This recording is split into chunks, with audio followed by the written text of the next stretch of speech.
Welcome to lesson 4.1, reflecting points. So obviously, based on this lesson, we're going to learn how to reflect points over a line or a line segment. So simply put, the line of reflection is the line in which the figure or the point is being reflected over.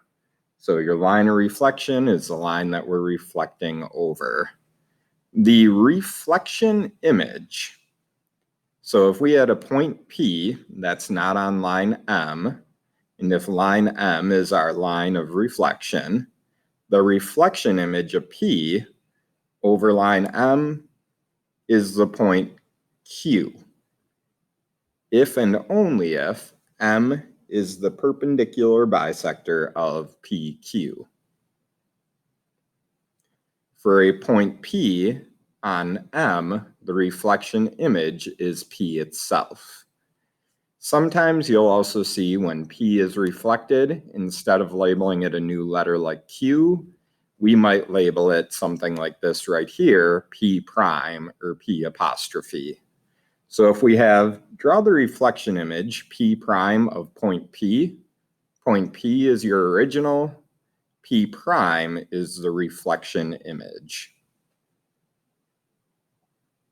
So we know then, in this case, that we are going to need to go through these 5 steps to draw the reflection of point P prime, or draw the reflection image P prime of point P over line M. So again, just like our other construction videos, I'll make a video going through these steps here, but the steps are laid out if you want to try it without me demonstrating in the video. Otherwise, click over to the other video and watch through how to reflect a point. Then, before we worry about that video, we do want to look at the notation for reflections. So the notation meaning how we write it algebraically or mathematically. So a reflection is a special type of transformation. We already looked at size transformations. Now we're looking at a reflection.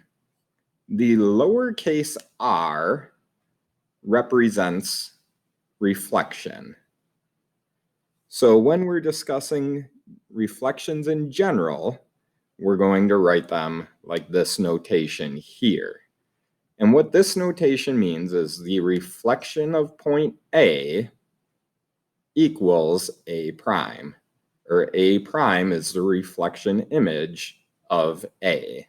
So reflecting what's in the parentheses A gives us the result of A prime. So we could read this, the reflection image of A is A prime, or the reflection of A equals A prime, or R of A equals A prime. When we want to emphasize the reflecting line M, we would write it this way. The lowercase r and then the subletter M means what we're reflecting over. So this would be the reflection of point Q over line M equals point P. Or point P is the reflection image of point Q over line M. So then the example that we're looking at for practicing the notation, in the figure at the right, the reflection image of A over line M is B. Name B using reflection notation. So B is the reflection image of point A over line M. So be lowercase r with the subscript M, in parentheses A equals B. And then the other example on this sheet before watching the video on reflecting points. If we are going to be reflecting points over an X and Y axis, it makes it a little bit easier because when a point reflects, for example, if I'm taking A and reflecting it over the x-axis, A would not slide left or right. A would just simply flip to the other side of the x-axis. So what I know is if A is at the original point 3, -4, so A is right here at 3, -4. That means it's 4 spaces below the x-axis. So when I reflect A over the x-axis, it would end up right here, 4 points above the x-axis,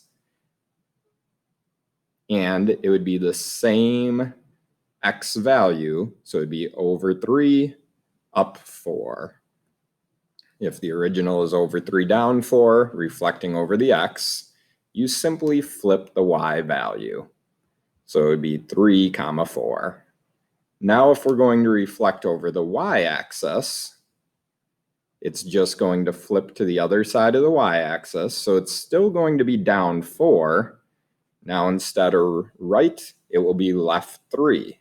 So the coordinate, when we go over the y-axis, we flip the x value, so that coordinate would be a -3, -4. So if you're reflecting over the x-axis, you flip the y value.